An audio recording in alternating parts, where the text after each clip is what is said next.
Bonsoir, bienvenue sur Meta.tv, lundi, mercredi, vendredi, 21h, minuit, Meta.tv. Voilà, donc bonjour à tout le monde, évidemment à la régie, à Steph, aux modérateurs, parce que pareil, je les oublie, alors après ça fait des jaloux, voilà, les modérateurs, on leur passe le coucou, et on passe le coucou aux métanautes, bien sûr, et si je les oublie, ça c'est coup d'état, scandale et tout. Voilà, pour ce soir, avec une soirée spéciale avec Anis Alfeda. Bonsoir Anis. Bonsoir Patrick, bonsoir aux modérateurs, puisqu'il ne faut pas les oublier. Bonsoir à la régie, bonsoir à toutes et à tous. Voilà, donc on est pour une soirée histoire. D'ailleurs, tu vois, il y avait tout à l'heure un métanote qui me disait j'aime bien quand Anis y vient parce qu'il me donne l'envie d'aimer l'histoire. C'est gentil ça va droit au cœur. Tu vois, c'est gentil. Et ce soir, en plus, ça tombe bien, ce soir, on va parler histoire encore. Voilà, avec comment on l'appelle, la guerre oubliée. Une guerre coloniale oubliée. Oui. Voilà, une guerre coloniale oubliée. Alors c'est vrai qu'elle fait, j'imagine, couler beaucoup d'encre à l'époque où elle s'est déroulée, mais aujourd'hui un peu passée dans le filtre des limbes, de toutes les guerres coloniales peut-être. En tout cas, Pendant vraiment très longtemps, elle était donc la guerre du Rif. Ouais. Le Rif, c'est une région du nord du Maroc. C'est une guerre qui a mis aux prises d'un côté l'Espagne, la France et le Makhzen. Donc, quand on dit Makhzen, c'est-à-dire l'État marocain. Ouais. C'est un terme générique qui désigne l'État marocain. Par exemple, quand on dit la Maison Blanche, on parle des États-Unis. Ouais. Quand on dit l'Élysée, on parle du gouvernement français. Quand on dit le 10 Downing Street, on parle de l'Angleterre. Ouais. Le Kremlin, c'est la Russie, voilà. Et quand on dit le Makhzen, ça va donner en français le mot magasin. Mais le mot magasin vient de l'arabe Makhzen, mais Makhzen en arabe, c'est-à-dire l'État. Et quand on dit le Makhzen, quand vous voyez dans un livre d'histoire M-A-K-H-Z-E-N, Makhzen, ça désigne l'État marocain. Donc d'un côté, l'Espagne, la France et le Makhzen marocain, et d'un autre côté, la République du Rif, cette République du nord du Maroc. Elle était pendant longtemps reléguée au rang d'oubliette de l'histoire. Et depuis quelques années, petit à petit, et puis surtout avec Internet, et avec de nouvelles publications, elle sort peu à peu de l'oubli. Et puis, comment passer sous silence le Rif lorsque on a au gouvernement une ministre qui elle-même est originaire de cette région, en la personne de Najat Vallaud-Belkacem. Najat Belkacem est née dans le Rif. D'accord, elle est née dans la ville de Aït Chikar jusqu'à 5 ans. Ouais. C'est dans le nord du Maroc, à côté de Melilla. Parce qu'au nord du Maroc, jusqu'à maintenant, il y a 2 villes espagnoles qui appartiennent toujours à l'Espagne. Ceuta, près de Tétouan et Tanger, et Melilla, près de la ville de Nador, et pas très loin de la frontière algérienne. Et elle, Najat Belkacem, elle est née à Etchikar, et jusqu'à l'âge de 5 ans, elle a vécu au Rif, en fait. Et elle est venue après, par regroupement familial, venue après rejoindre son père à Amiens, je crois, en France. Voilà, donc c'est petit à petit que là, de nouvelles publications, des bandes dessinées, j'ai apporté, là j'ai un peu... j'ai ramené une bibliothèque là quasiment, mais voilà, on va essayer d'en parler. Et pourtant, je trouve que c'est dommage, enfin, quand je dis dommage, c'est juste pour la curiosité, la culture générale, la culture du plus grand nombre, pour ceux que ça intéresse. C'est dommage que c'est une guerre qui demeure encore quand même méconnue, alors que on prit part à cette guerre d'illustres, quand je dis d'illustres, c'est-à-dire pas en positif ou négatif, mais des personnages vraiment connus sur le plan militaire et dans l'histoire de France, et dans l'histoire espagnole, et non des moindres. C'est la dernière guerre qu'a menée le maréchal Pétain. On pense que Pétain, on parle de Verdun, et on a l'impression qu'entre Verdun et 1940, il n'y a rien.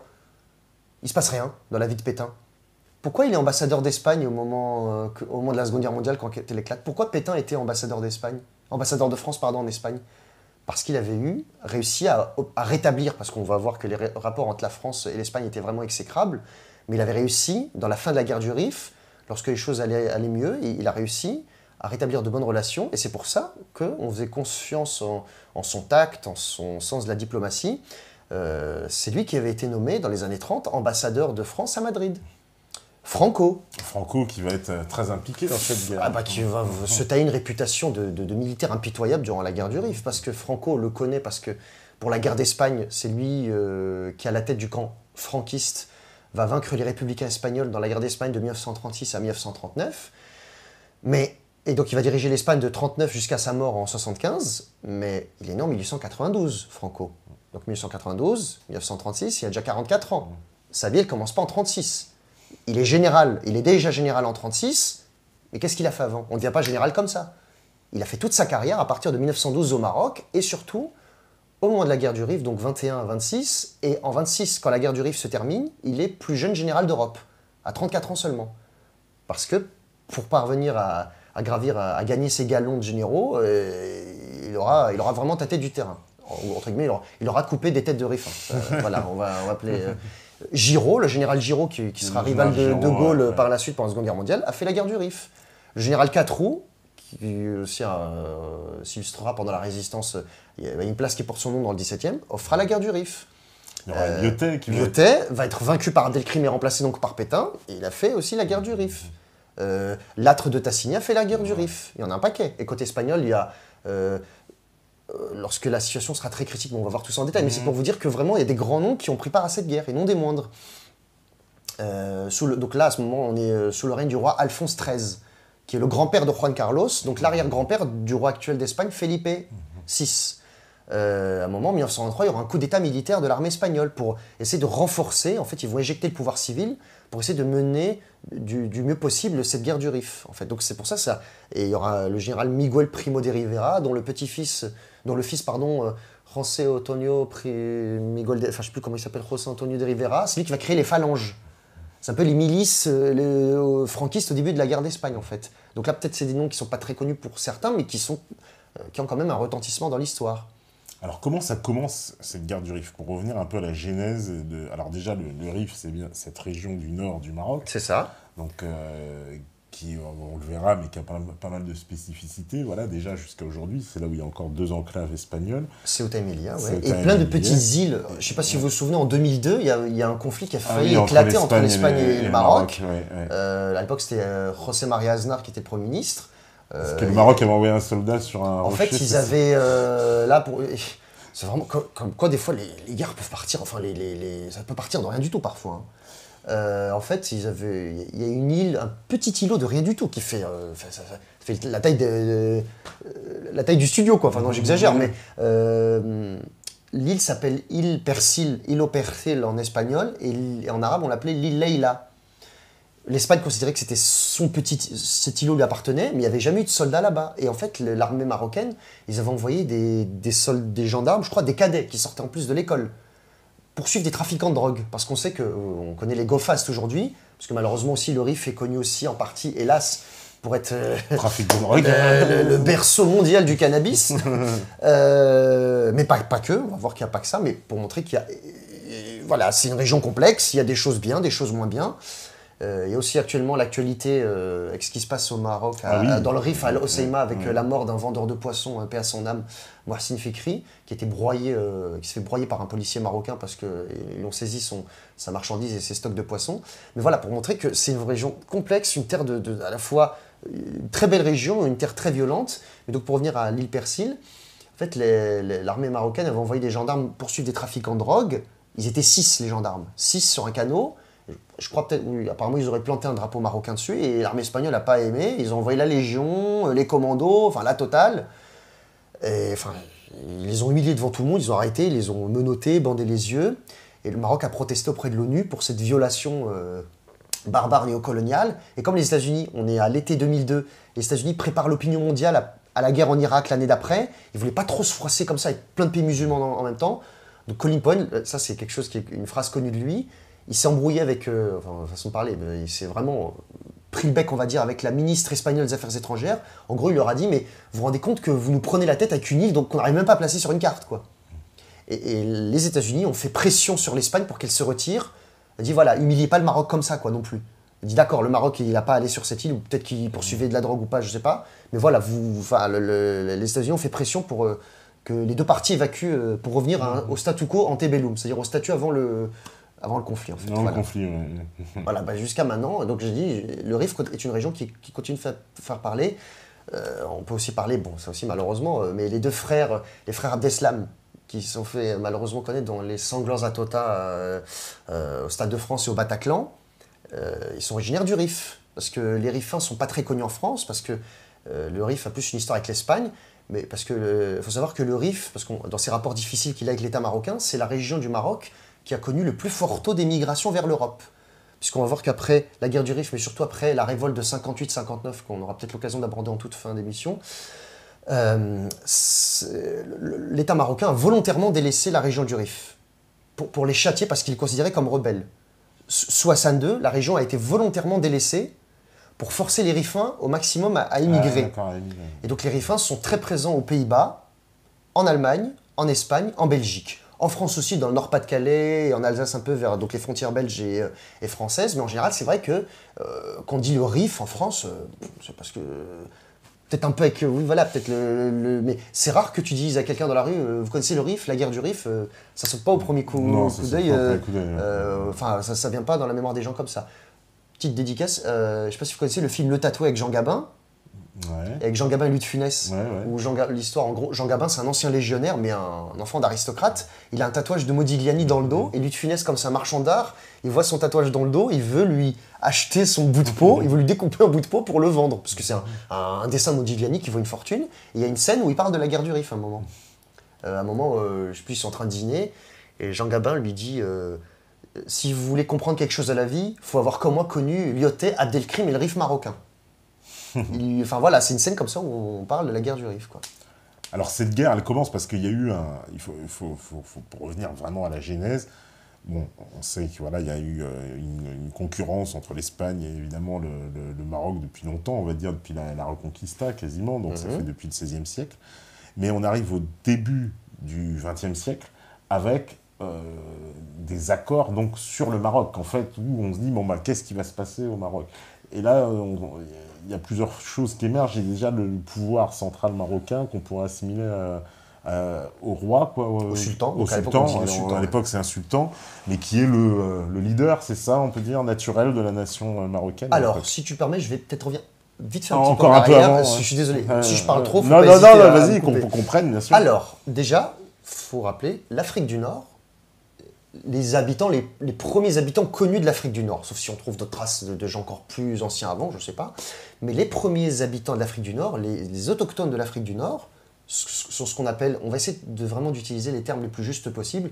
Donc là, je vais dire dans un premier temps les Berbères pour que les gens comprennent, mais le vrai mot du peuple qui vit en Afrique du Nord, donc de la Libye jusqu'à l'Atlantique au Maroc, c'est le peuple Amazigh. Ouais. Donc Amazigh au singulier, Imaziren au pluriel. Après, la génétique récente a prouvé, parce que même si maintenant la plupart de l'Afrique du Nord a été arabisée, mais génétiquement, il y a plusieurs tests génétiques qui ont été faits, les Maziren la plupart des habitants d'Afrique du Nord ne sont pas arabes.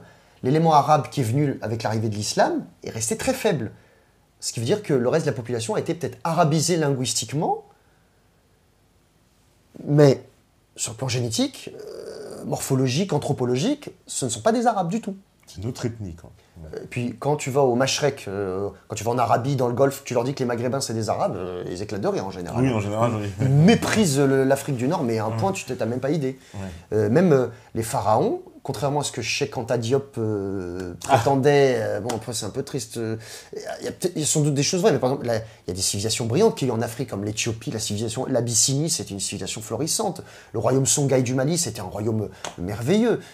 Mais il y a plein de royaumes brillants en Afrique, mais par contre, la civilisation, les pharaons, sont pas noirs, par contre, les pharaons. Les Tout le monde n'est pas d'accord avec ça. Alors, après, c'est la génétique qui prouve, hein. Mais bon, voilà, après, si vous voulez regarder aussi, ça ne vous empêche pas de lire les travaux de Cheikh Anta Diop si vous le souhaitez, mais ils sont très semblables aussi aux Imaziren, la civilisation des pharaons. Alors non, parce que c'est un grand débat, mais bon. Mais le débat, moi, le débat, bien sûr, il faut qu'il soit ouvert, le débat, bien sûr. Je ne dis pas qu'il faut trancher comme ça, net, et j'interdis aux autres de penser différemment. Mais voilà, pour dire que les premiers habitants de cette partie de l'Afrique du Nord, donc en gros de la Libye jusqu'au Maroc, sont les Imaziren. Ils vont avoir des rapports avec les Romains, avec les Carthaginois. Et on va, bon, on va pas tout faire, mais voilà, après, au 7e siècle arrive l'islam, donc les Arabes, donc, par les armes, ils apportent l'islam, hein, ça ne s'apporte pas avec des bisous, des câlins, contrairement à ce qu'on pourrait croire. Mais très vite après, une fois que le conflit passe, avec notamment la fameuse figure mythique pour les Berbères, la Kahina, c'est une reine berbère, donc son vrai nom c'est Dihya. Kahina, c'est un surnom que les Arabes lui ont donné, et aussi avec un chef berbère qui s'appelait Qusayla. Mais une fois que ça y est, que les Imaziren peu à peu acceptent l'islam,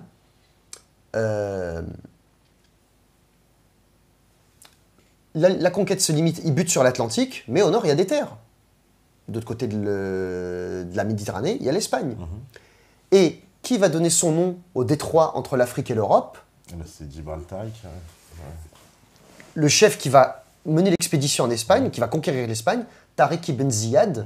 Tariq, donc le détroit, là, Gibraltar, le rocher de Gibraltar, Jabal Tariq, c'est-à-dire la montagne de Tariq. La montagne de Tariq, ouais, Jabal Tariq. Qui va conquérir. En fait, les Arabes, au début, quand ils répandent l'islam au Proche-Orient, jusqu'en Inde et tout, au début, il n'y a que des troupes arabes, mais peu à peu, l'élément arabe se dilue dans tous les peuples qu'ils soumettent. Ce qui fait que les chefs demeurent arabes, et encore, il y a beaucoup de chefs non arabes qui prennent le pouvoir parmi les troupes, mais l'essentiel des troupes, après, quasiment, n'est plus arabe. Donc les Maziren conquièrent toute l'Espagne, le sud de la France, et la fameuse bataille de Poitiers, quand on dit Charles Martel arrête les Arabes à Poitiers, il n'arrête pas des Arabes. Alors c'est le califat omeyyade qui règne à ce moment-là, les Omeyyades sont des Arabes, d'accord, mais l'élément majeur de la troupe, c'est des Maziren, c'est des Berbères. Ce ne sont pas des Arabes contre qui il combat.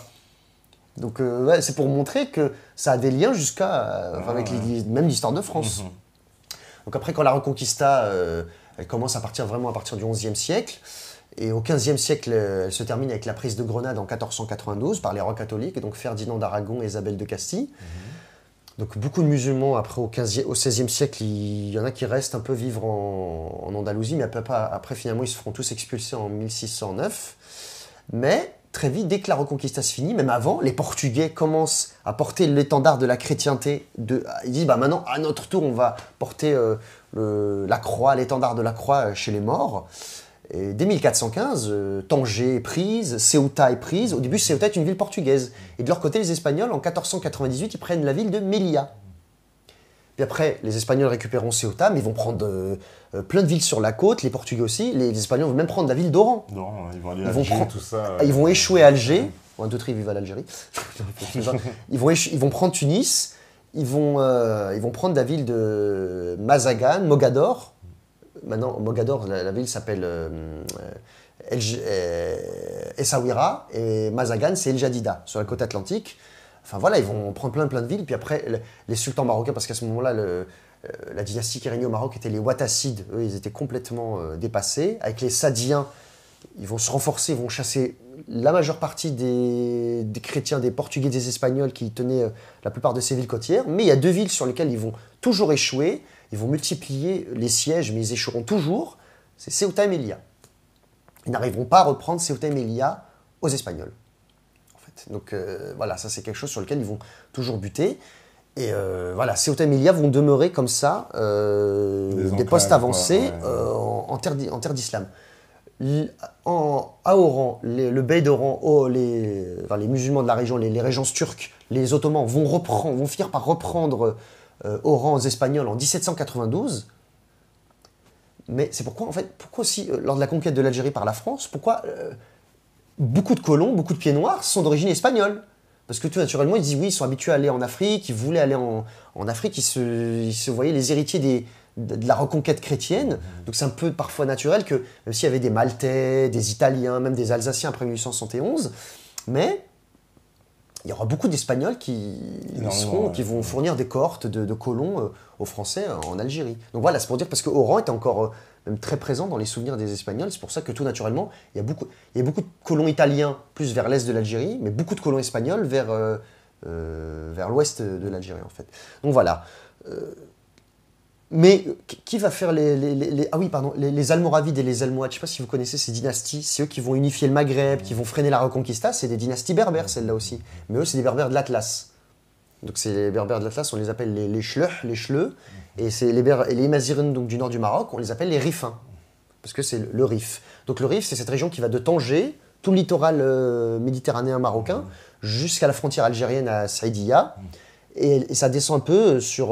donc il y a la ville de... En fait, là, je vais dire beaucoup de noms de villes. Je ne sais pas si certains vont en entendre parler ou en ont déjà entendu parler, mais ils peuvent regarder sur Google. Mais dans le Rif, les grandes villes qu'on trouve, il y a Tanger, Tétouan, Chefchaouen. Ça, c'est des noms rifins. Ça, c'est pas des noms arabes, ces noms de villes. Al-Hoceima, il y a un tremblement de terre en 2004, je ne sais pas si vous vous souvenez. Nador, donc Melilla, Ceuta, Oujda, Berkane. Ça, c'est une petite ville, mais Aït Chikar, c'est la ville natale donc, de Najat Belkacem, et c'est aussi la ville natale d'un grand écrivain marocain qui a une petite notoriété, mais qui est mort en 2003, qui s'appelle Mohamed Choukri. Sa vie a été adaptée au cinéma avec Saïd Tagmaoui qui joue son rôle. J'en parlerai peut-être tout à l'heure un petit peu. Donc le Rif, voilà, c'est toute cette région du nord du Maroc. Alors, au 19e siècle, révolution industrielle, la France, donc, elle commence la conquête de l'Algérie. L'Espagne, elle, de son côté, commence à péricliter complètement, à décliner, mais à vitesse grand V. Elle perd toutes ses colonies après l'occupation napoléonienne. Le Portugal aussi perd toutes leurs colonies en Amérique latine. Et l'Espagne, à la fin du 19e siècle, est vraiment l'ombre d'elle-même. Et en fait, elle voit d'un très mauvais œil le fait que la France, pour parler de façon triviale, elle a les boules. Elle a les boules que la France, comme ça, soit emparée de l'Algérie et s'installe durablement au Maghreb. Elle est un peu jalouse de ce que la France ait réussi à faire, ce qu'elle n'a pas réussi à faire depuis 4 siècles. En fait, elle se disait, mais c'est moi, parce que la France, historiquement, elle n'avait pas de présence au Maghreb, vraiment. Si on remonte, bon, faut remonter à la croisade de Louis IX à Tunis, bon, oui, d'accord, mais sinon, la France n'était jamais vraiment allée comme ça. Il y avait des comptoirs commerciaux. Il y a eu quelques fois, sous Louis XIV, il avait envoyé une escadre de l'amiral Duquesne bombarder Alger en 1682. Pour ceux qui connaissent aussi les Trois Mousquetaires, parce que les Trois Mousquetaires, avec D'Artagnan, Athos, Porthos, Aramis, le roman d'Alexandre Dumas. Donc il y a les Trois Mousquetaires, c'est le premier tome. Le deuxième volume, c'est 20 ans après. Et à la suite, la fin, c'est le Vicomte de Bragelonne. Bon, bah désolé, je vais vous vendre la mèche, mais dans le roman, D'Artagnan, il meurt lors de l'expédition d'Alger, en fait, contre les régences ottomanes. Mais donc voilà, la France, historiquement, elle n'avait pas vraiment de litigieux, de contentieux comme ça avec cette partie de l'Afrique. Et l'Espagne voit vraiment d'un très mauvais œil le fait que la France s'installe comme ça durablement au Maghreb.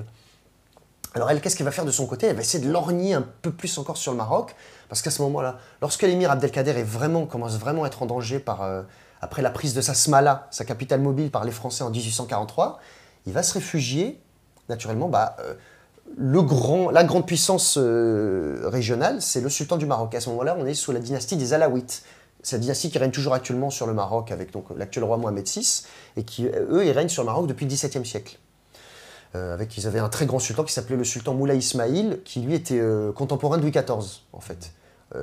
Après, bon, ça c'est l'ethnocentrisme occidental. Toujours, dans l'historiographie française, ils surnomment Moulay Ismaïl le Louis XIV marocain. Bon, c'est un peu n'importe quoi, je trouve. Non, Moulay Ismaïl, c'est Moulay Ismaïl, et Louis XIV, c'est Louis XIV.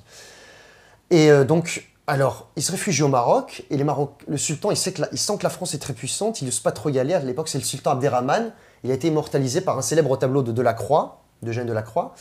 Et il va essayer d'aider comme il peut Abdelkader, mais il va se faire tailler en pièces par le général Bugeaud, qui va s'illustrer par ses méthodes barbares pour conquérir l'Algérie. Lors de la bataille d'Izli en 1844 et du bombardement de Tanger et d'Essaouira, donc de Mogador. Donc finalement, le sultan renonce à aider Abdelkader, mais Abdelkader, il trouve refuge dans le Rif, un moment. Parce que le sultan n'arrive pas à l'expulser, parce qu'il trouve refuge dans le Rif. En fait, l'État marocain, à chaque fois qu'une dynastie prend le pouvoir, il y a un moment de flottement, comme dans n'importe quel pays. S'il y a un changement de dynastie, un changement de régime, c'est-à-dire que l'État central, il s'affaiblit, comme en France. Dieu sait si en France, il y a plein de fois des moments où le pouvoir central, sa puissance ne tenait qu'à un fil. Par exemple, à la Révolution française, il y a eu la révolte fédéraliste, il y a eu la guerre de Vendée, la République, elle n'est pas liée de main morte pour établir son autorité. Hein. Pour ceux qui connaissent la guerre de Vendée, ils savent ce que c'est. Donc à ce moment-là, le sultan, la dynastie marocaine, son pouvoir s'effiloche, s'effrite, elle voit la poussée européenne. Ça va être à l'origine du contentieux avec l'Algérie, puisque en fait, il y avait des tribus vers les confins sahariens algéro-marocains qui officiellement reconnaissaient l'autorité du sultan, mais c'est toujours pareil, ils disent « Ok, on reconnaît le sultan, mais on ne veut pas payer d'impôts. » C'est toujours comme ça, de toute façon, dans l'histoire. Ils utilisaient la monnaie à frapper à l'effigie du sultan marocain, mais donc après, la France, elle va forcer l'État marocain à signer un traité, et en fait, elle va annexer plein de territoires qui, théoriquement, je dis bien théoriquement, parce que tu ne peux pas faire une frontière comme ça dans le Sahara. Tu dis quoi? Cette dune appartient à l'Algérie, cette dune appartient au Maroc, c'est impossible quasiment de tracer une frontière là. Et en fait, elle va prendre des territoires qui, théoriquement, dépendaient du sultan marocain, même si ça dépendait plus trop vraiment sur le terrain, mais elle va le mettre dans l'Algérie actuelle. C'est pour ça, après, plus tard, dès 63... Ça va faire des conflits plus tard entre l'Algérie et le Maroc, jusqu'à Dès 63, il y a eu la guerre des Sables, après il y aura la guerre avec le Sahara, avec le Polisario, et voilà, et qui continue jusqu'à aujourd'hui, qui n'est jamais réglée, en fait, qui n'est toujours pas réglée.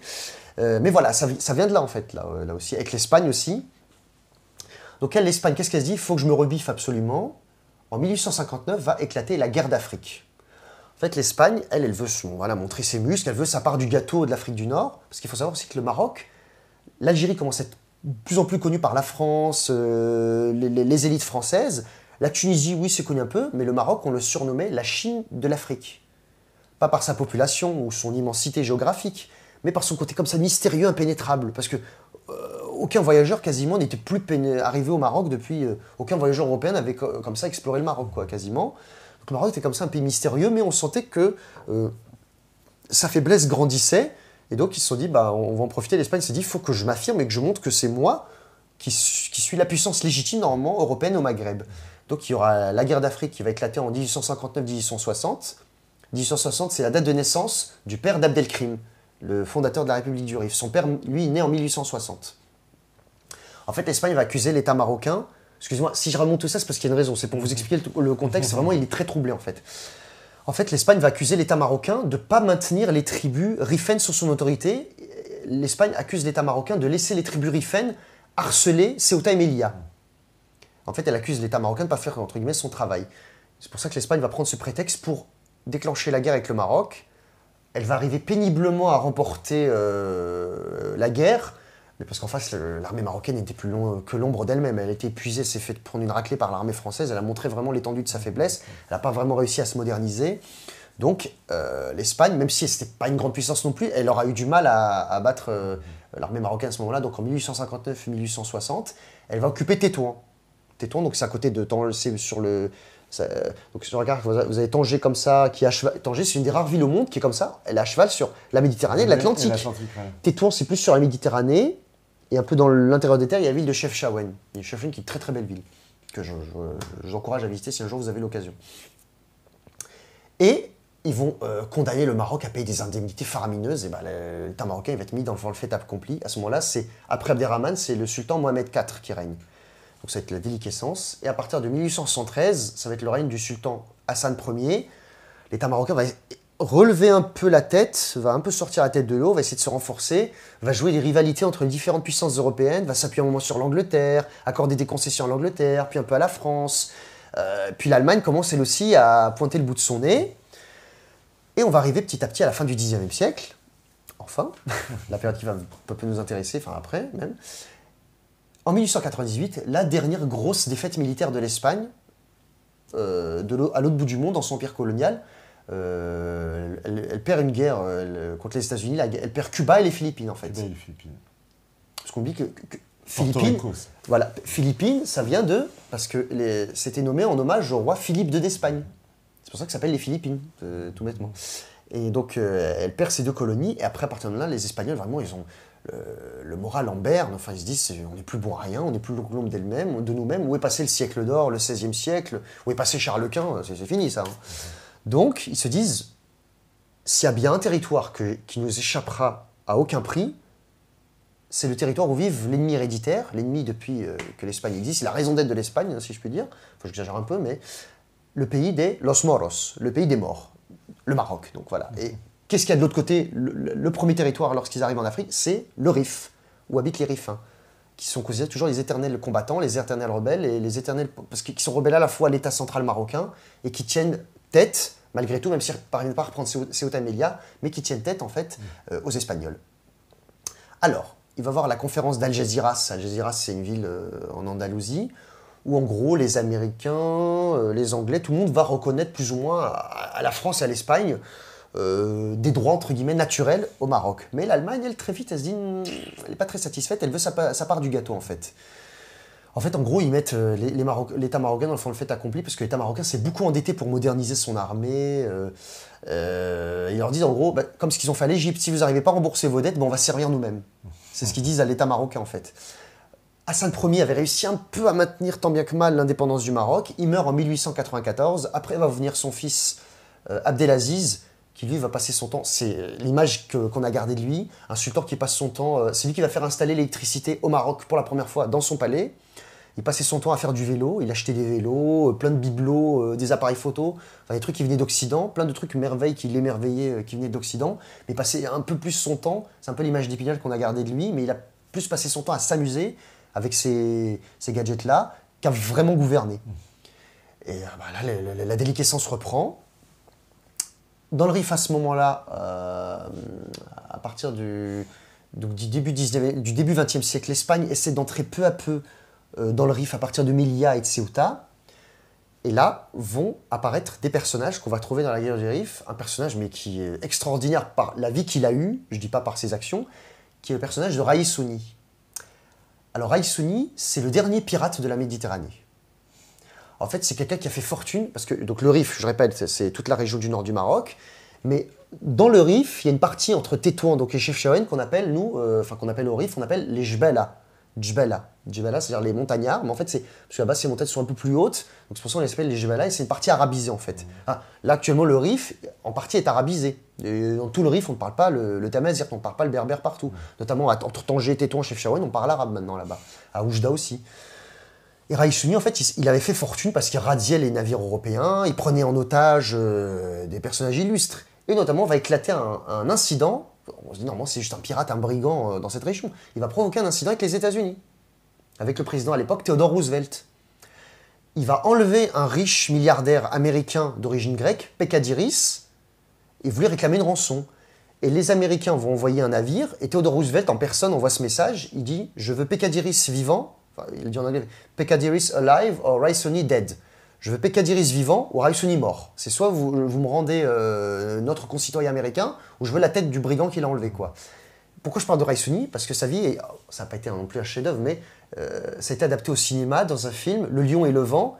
Et qui a incarné le rôle de Raïsouni au cinéma? C'est pas un rôle qui est très connu de lui. Je te le donne en mille, Sean Connery. Sean Connery a incarné Raïsouni dans un film donc, qui s'appelle Le Lion et le Vent. Je crois que c'est un film qui date de 1975. Donc voilà, donc Raïsouni, on va voir après parce que il va s'appuyer sur les Espagnols parce qu'il voit que les Espagnols étaient puissants. Il va les aider à s'infiltrer dans cette partie du Rif, donc sur la côte atlantique, Tanger, Larache, Ksar el-Kébir, Azila, Tétouan, Chefchaouen, dans cette partie-là. Et vers l'est du Rif va apparaître un personnage qui s'appelle Bouhmara, en arabe, ça veut dire l'homme à l'ânesse. C'est un imposteur qui se fait passer pour le frère du sultan et qui dit que le sultan n'est plus capable de gouverner, c'est moi le vrai sultan légitime, suivez-moi. Donc au début, les Rifains, à l'époque, les gens sont crédules, il n'y a pas de photos, il n'y a pas de médias. Peu de gens ont déjà vu la tête du sultan, comme par exemple sous la Révolution, lorsque Louis XVI il se fait arrêter à Varennes, il a fallu que le gars qui l'arrête, il ait une sacrée dose de perspicacité pour le reconnaître sur l'effigie. À l'époque, quand tu disais, tu allais dans les campagnes en France, personne n'avait jamais vu le roi de sa vie.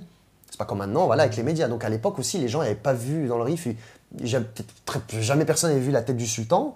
Donc il y en a, ils le croient, ils disent, ah, c'est frère du sultan, ah oui, bon, le sultan, il dit oui, le sultan, il est vendu aux Roumi, aux Européens. Quand on dit, en fait, les Mazérines appellent Roumi, c'est-à-dire romain. C'est comme, en fait, ils ont le souvenir que la première grosse puissance qui est venue les menacer d'Europe, c'est l'Empire romain. Et comme l'Empire romain avait unifié toute la Méditerranée, enfin même plus au nord dans l'Europe, mais comme eux, ils ont gardé ce souvenir-là d'une Europe, de peuples européens puissants qui unifient toute l'Europe, c'est pour ça que les Imazighen nomment tous les Européens Romi. Le français c'est un Romi, l'espagnol c'est un Romi, Aromé, l'italien un Aromé, voilà, n'importe quel Européen est un Aromé en fait, voilà. Si vous avez déjà lu des aventures de Tintin, vous avez déjà dû trouver le mot Romi. Donc au début, les Rifains, ils ne savent pas trop comment s'y prendre avec ce Bouhmara, donc l'homme à l'ânesse. Pourquoi on l'appelait l'homme à l'ânesse? Parce qu'il se promenait avec... il était sur le dos d'une ânesse, en fait, voilà. Et on va découvrir son vrai visage à ce Bouhmara. Il va prendre contact avec les Espagnols. En fait, contrairement à ce qu'il prétendait, il ne va pas du tout résister aux chrétiens. En fait, il veut sa part du gâteau, lui aussi. En fait, on ne sait pas trop d'où il sort. Et il va se baser dans la ville de Sélouane. Sélouane, c'est près de Nador. En fait, le Rif est riche en minerais de fer. C'est pour ça aussi que très vite, ça intéresse les Espagnols. Donc en fait, l'Angleterre a fait pression sur la France pour que l'Espagne occupe le Rif, en vertu de ses droits historiques sur la région, parce qu'en fait, elle ne voulait pas que la France soit en face de Gibraltar. Mais elle ne voulait pas que l'Espagne non plus soit seule sur Gibraltar. Tanger devient une zone internationale, l'Espagne reçoit le Rif, le Maroc reçoit la partie centrale avec les villes que vous connaissez, je pense, Rabat, Casablanca, Marrakech, non, Casablanca n'existait pas encore à ce moment-là, mais Rabat, Marrakech, Fès, Meknès, Agadir, et le Sahara, ce qu'on appelle Sahara marocain, Sahara occidental, cette partie Sahara était espagnole jusqu'en 1975. Hein. Et la Mauritanie française. Voilà, c'est vraiment des peçages là. Si c'est pas c'est du saucisson ou je m'y connais pas quoi. Tu vois comment ils l'ont découpé quoi.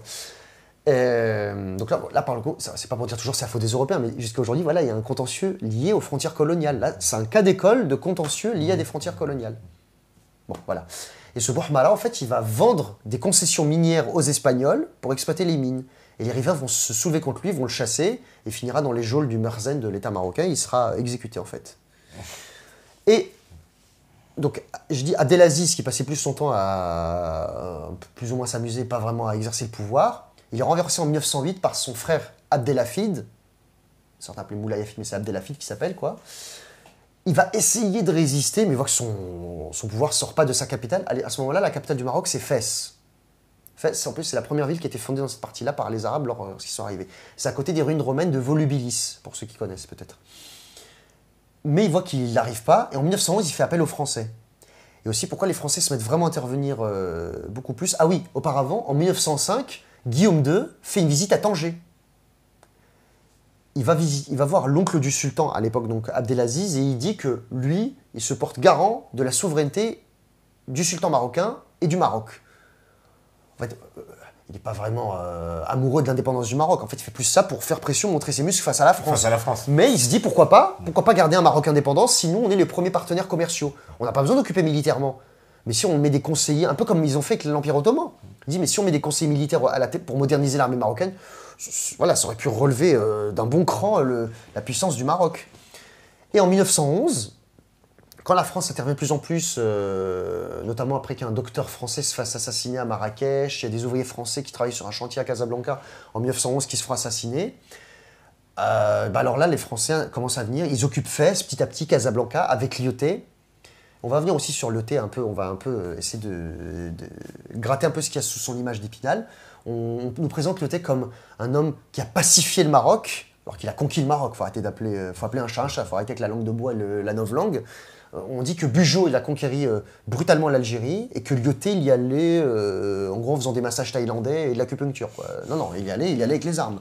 Mais en fait, en gros, le sultan marocain s'est rendu compte qu'il était beaucoup trop faible. Il s'est dit, on va accepter l'autorité de la France si ça permet de renforcer notre autorité à nous sur tout le reste du pays, parce que notre pouvoir est maintenant beaucoup trop faible.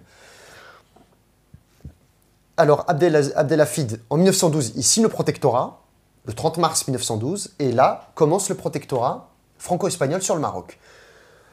La conquête du Maroc par les Français, dans la partie française, il y a une résistance, mais assez rapidement, voilà, c'est conquis, avec notamment dans l'Atlas avec la tribu des Zayan, avec le personnage de Mouhahamou Az-Zayani. Bon, c'est pas quelqu'un qui a été très très connu, mais c'est quand même quelqu'un qui a résisté.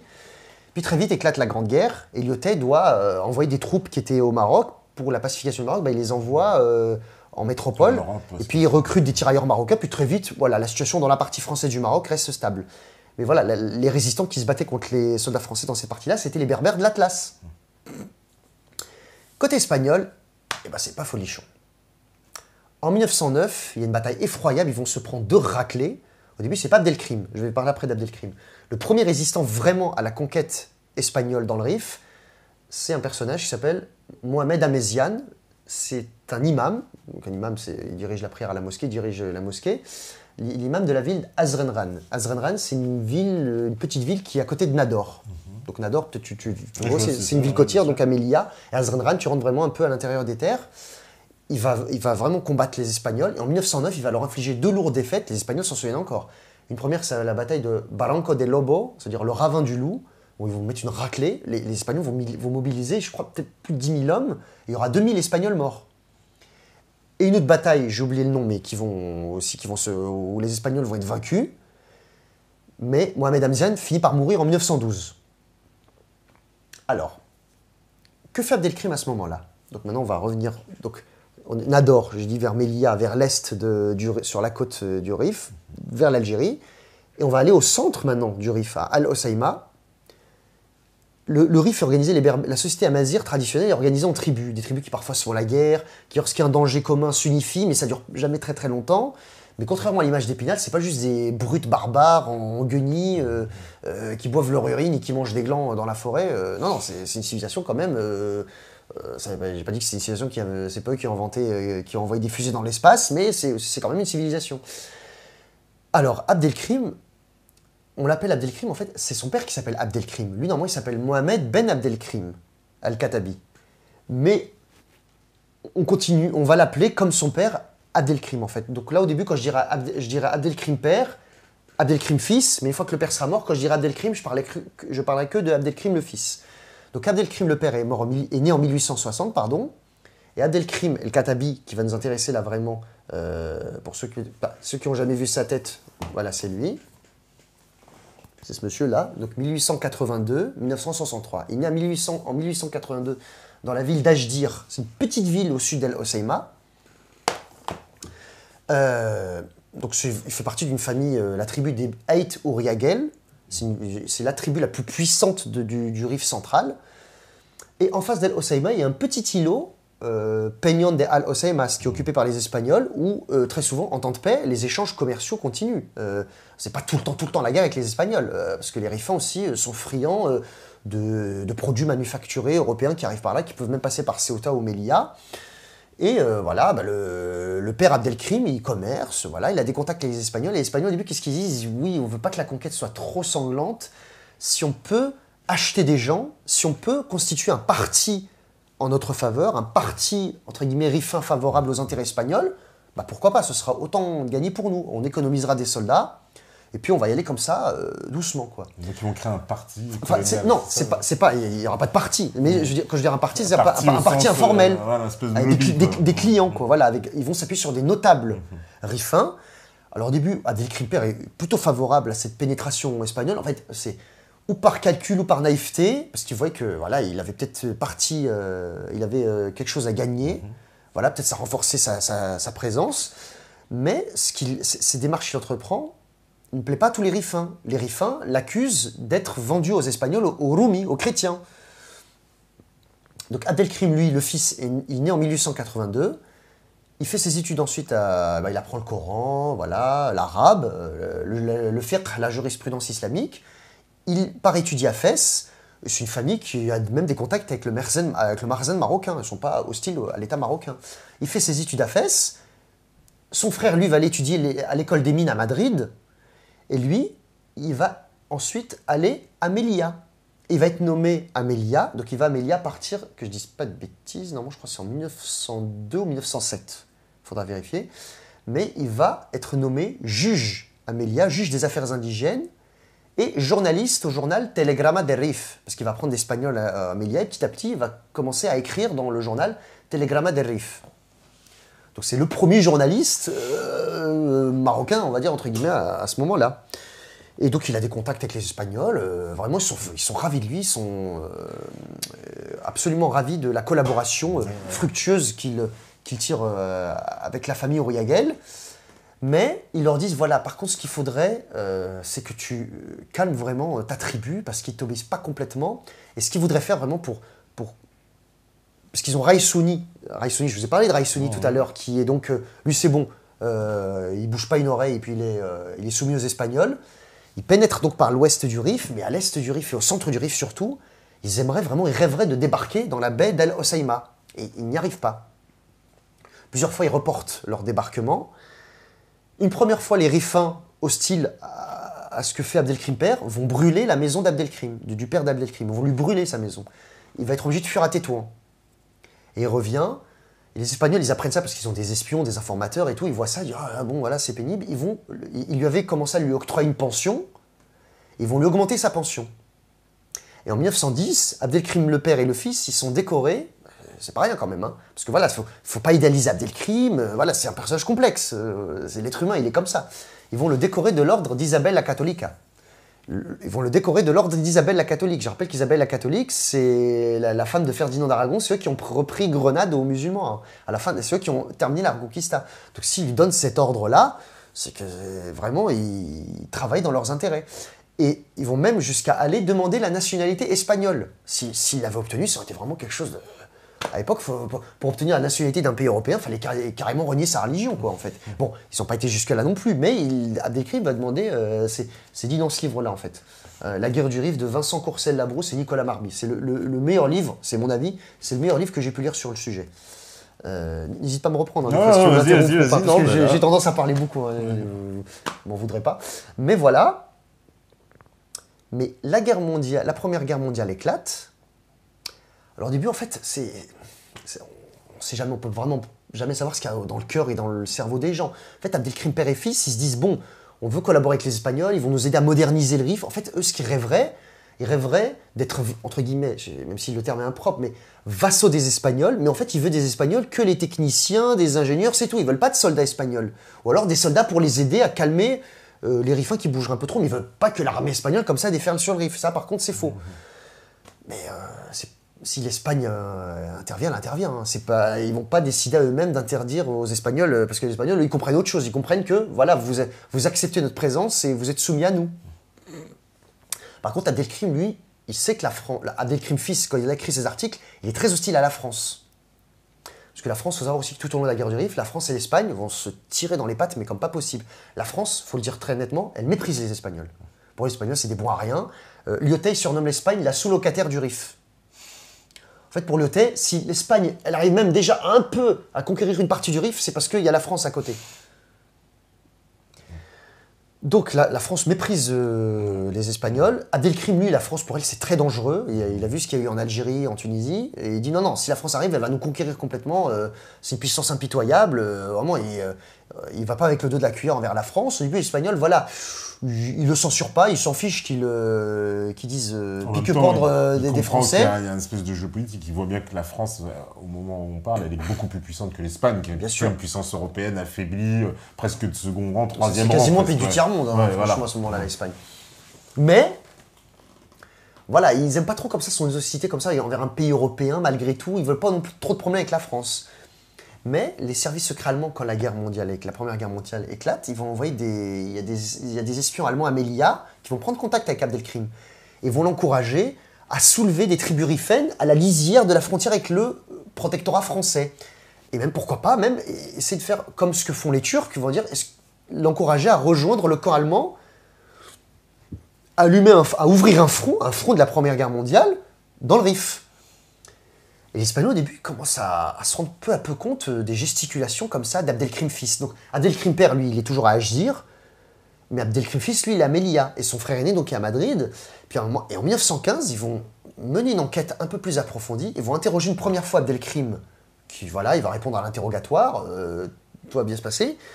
Mais à un moment, ils vont l'interroger une autre fois, il dit non, l'Espagne n'est pas là pour conquérir le Rif. Il faut que le Rif soit libre. En gros, là, la rupture est consommée et Abdelkrim est emprisonné à Melilla le 6 septembre 1915, dans la prison au fort de Cabreras Altas, à Melilla, que vous pouvez visiter jusqu'à aujourd'hui. Et il est emprisonné donc, le 6 septembre, et en décembre 1915, il va tenter de s'évader à l'aide d'une corde, mais sauf qu'au moment de passer la fenêtre en descendant de la corde, il va chuter de très très haut, il va tomber, il réchappe de peu à la mort, il va tomber en fait dans l'arrière-cour de la prison. C'est pas très glorieux, mais là-bas il y avait plein de bouteilles d'alcool que les soldats espagnols, quand ils faisaient la fête, ils jetaient. En fait, les bouteilles vont amortir sa chute, mais il va se blesser très grièvement à la jambe et va boiter toute sa vie.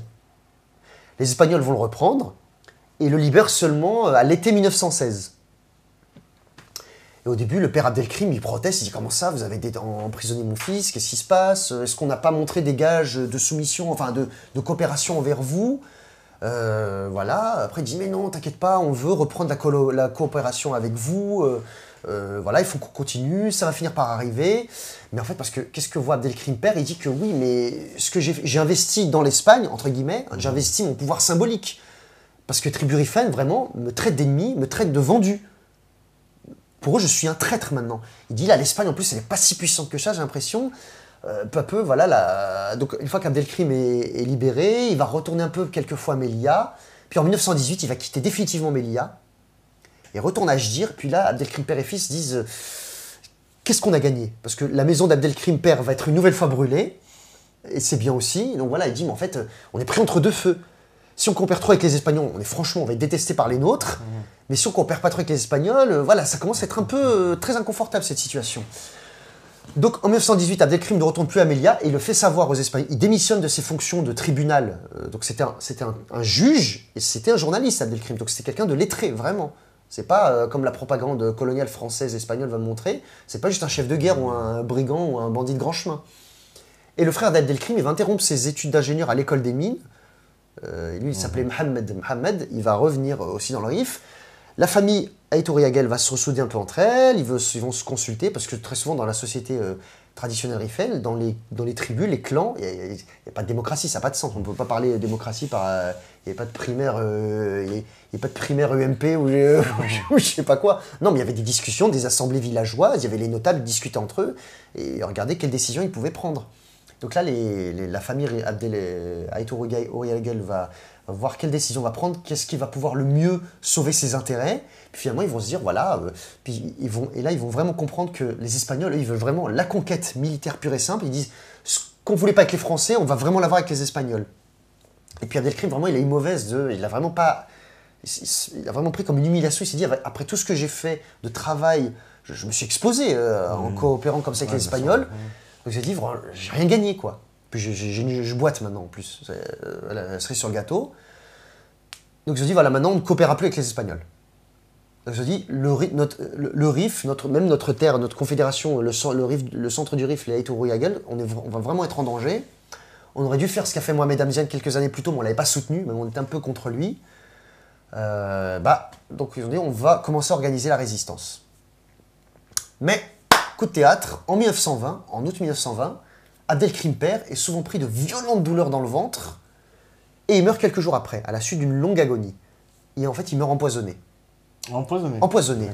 Jusqu'à maintenant, on ne sait pas vraiment qui l'a empoisonné. Est-ce que c'est les Espagnols qui ont payé quelqu'un pour lui foutre du poison dans sa nourriture, ou est-ce que c'est des Rifins qui ne faisaient plus du tout confiance à Abdelkrim père? Parce qu'il y a des luttes internes énormes aussi. Ou peut-être qu'ils lui faisaient plus confiance parce qu'ils disaient non, un coup t'es avec les Espagnols, maintenant, en disant tu reviens avec nous, on n'a plus confiance en toi. Mais jusqu'à maintenant, on ne sait pas vraiment. Enfin, moi, je ne sais pas si peut-être que certains le savent, parce que même dans les différents livres que j'ai lus, on ne sait pas encore vraiment. Donc, Abdelkrim père meurt en 1920. Et là, Abdelkrim fils. Alors maintenant, quand je dirai Abdelkrim, je parlerai que d'Abdelkrim fils. Abdelkrim, donc le fils, hein, il prend vraiment le pouvoir, il va commencer à organiser la résistance. Côté espagnol, là, les Espagnols se disent « Ah ouais, vraiment un ingrat ». Le haut commissaire, donc il y a Lyotet côté français, c'est le plus grand personnage militaire français au Maroc, et le plus grand personnage militaire espagnol dans le RIF, c'est le haut commissaire Damaso Berenguer. Le commandant de la ville de Ceuta, c'est le général Manuel Silvestre. Lui, c'est un partisan de la manière forte. Il dit que ça sert à rien de les acheter. Les moros, ils comprennent que la violence. Faut y aller franco. Lui, en plus, il est né, je crois, en 1871. Il a fait la guerre à Cuba. Il est réputé pour sa bravoure, son courage physique, même si Cuba, c'était une défaite militaire. Mais lui, ça fait partie d'un des rares officiers, je ne sais pas quel grade il avait à l'époque, mais qui avait un peu sauvé l'honneur de l'armée espagnole, qui était vraiment honteusement défaite. Lui, après, maintenant, il est nommé gouverneur à Melilla à partir de 1920-21. Et là, lui, il va y aller franco. Les Espagnols, ils avaient à peine réussi à sortir à 5 km, 10 km à peine de la ville à prendre Nador et Selwan. Et lui, il va franco. Donc, il conquiert toute la tribu des Iqraïen, des Gelaya. Donc là, c'est des noms, des toponymes que je dis que vous connaissez pas, mais je suis obligé de les dire en VO, si vous me permettez. Et petit à petit, ils arrivent dans le Rif central. Et Manuel Silvestre, il démontre à la presse espagnole, à l'opinion publique, parce que... Ah oui, pardon, j'avais oublié, mais en 1909, quand l'armée espagnole avait pris des défaites contre Mohamed Hamzian, va éclater à Barcelone ce qu'on appelle en 1909 la semaine tragique. En fait, à Barcelone, va éclater des mutineries, des soldats espagnols vont refuser d'embarquer pour le Maroc, et il y a des maires de soldats espagnols qui vont protester contre les hauts gradés militaires, en disant vous prenez nos enfants, vous les envoyez faire des guerres qui ne nous intéressent pas, qui ne nous concernent pas. En plus, Barcelone, c'est la Catalogne. Il y a des rivalités déjà à l'époque, comme les Basques aussi, avec le pouvoir central de Madrid. Ils disent non, c'est pas notre guerre, ça, nous. Donc voilà. Donc Silvestre, quand il commence à remporter des victoires, il montre que voilà, en fait, ça ne servait à rien il montre que ses prédécesseurs avaient péché par pusillanimité, par lâcheté même, voilà, c'est ce qu'il dit. Il dit voilà, si on y va franco, les morts, ils se soumettront naturellement quand ils vont voir notre puissance. Abdelkrim, il a eu vent de l'avancée de Silvestre, il dit là, ça commence vraiment à être dangereux, et va arriver, donc on est en 1921, donc on est au printemps 1921, on va voir même si je ne sais pas si on peut vraiment l'appeler comme ça, mais le serment de Djebel Qama, le serment de la montagne de Qama. En fait, toutes les tribus vérifiennes, comme malgré tout le prestige de la famille Abdelkrim n'était pas complètement écorné, mais le deuil la mort du père Abdelkrim va ressouder les tribus rifennes du centre du Rif entre elles, et vont dire Abdelkrim, voilà, maintenant tu prends le flambeau de ton père, et si tu combats vraiment pour le Rif, enfin pour notre terre, et tu veux chasser les chrétiens, alors on est derrière toi. Et vont le reconnaître comme le digne successeur de son père. Et on est en juin 1921. Les Espagnols vont installer un poste avancé. On n'est plus très loin du territoire Beni Uriagel. Et en juin 1921, on va voir la première bataille, la bataille d'Irariben. Non, pardon, la bataille de Dharobaran. Et c'est la première défaite. C'est une petite. Alors là, il ne faut pas vous attendre à des effectifs comme à Stalingrad. Hein. C'est pas 1 million d'un côté, 2 millions de l'autre. Non, au début, c'est quelques centaines, quelques milliers, puis après quelques centaines de milliers, on va le voir à la fin de la guerre. Donc là, à un moment, il y a quand même pas 1000 Rifains contre 500 Espagnols. Mais quand même, là, les Espagnols, pour la première fois, ils voient que les Rifains, ils viennent organisés, armés, et vont les vaincre. Donc Sylvestre, au début, il se dit, tiens, en fait, au début, il dit, oui, je vous promets, à la fin d'année, on boira le champagne à Melilla, quoi. Et là, on voit qu'il y a une première défaite. Il envoie des troupes de secours, enfin des troupes pour renforcer la présence, là, juste avant de pénétrer dans le territoire des Beni Uriagel et arriver à El Hoceima. En fait, s'il prend El Hoceima, ça y est, c'est fini, le Rif est conquis. Rien du tout. Puis, à partir de juillet 1921, va avoir lieu la plus retentissante défaite que l'Espagne va connaître de son histoire coloniale et la plus belle victoire qu'Abdelkrim va remporter, la bataille d'Anoual, le 19 juillet 1921. En fait, à ce moment-là, Sylvestre a vraiment sous-estimé les Rifains, il n'a pas mesuré le danger, et il va s'avancer un peu trop en territoire, vraiment beaucoup trop en territoire Rifin, et beaucoup trop coupé de ses bases. Et en fait, plus il avançait dans le Rif au début, comme il voyait qu'il n'y avait pas de résistance, ça ne veut pas dire qu'ils avaient disparu, les Rifins. En fait, ils avaient fui, ils s'étaient cachés, et quand il avançait trop et que la résistance qu'il rencontrait était beaucoup trop forte, les tribus Rifines qui étaient sur ses ailes surgissent tout d'un coup, et en fait, ils vont essayer de se réchapper et de regagner le poste d'Anoual. Ils vont camper une première nuit, et à l'aube, le 20 juillet 1921, 19-21 juillet, ça va être la débandade, la panique. Le général Sylvestre, on ne sait pas s'il s'est suicidé ou s'il est mort, mais les Rifins étaient 3000 et les Espagnols étaient 20 000. 17 000 Espagnols mourront lors de cette bataille. 17 000. C'est jamais vu. En fait, c'est lié à la perspicacité, à l'habileté d'Abdelkrim, l'habileté tactique, mais aussi à la panique des Espagnols.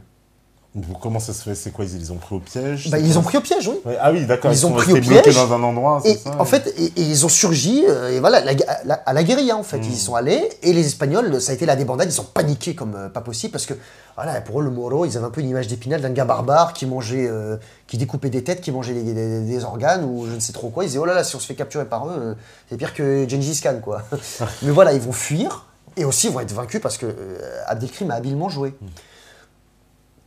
Aussi, les Espagnols en 1920, au début, ils avaient un peu d'espoir parce qu'ils vont fonder sur le modèle français, ils vont copier sur les Français, la Légion étrangère. Ils vont fonder en 1920 la Légion espagnole, avec à sa tête José Milán Astray, quelqu'un aussi qui aura fait la guerre de Cuba, et un petit commandant qui commence peu à peu à se faire un nom au Maroc et qui est présent dans le Rif depuis 1912, un certain Francisco Franco. Voilà, et ben ça tombe bien comme ça. Voilà. C'est comme, tu sais, la télé quand t'as le bon moment et hop, ça coupe. Et t'es obligé de rester si tu veux connaître la suite. On fait la pause. J'espère pas trop. On revient juste après. Reprendre, hein, donc, maintenant, pas de souci. On fait la pause et on revient après si vous voulez connaître la suite avec Franco. À vous, la régie.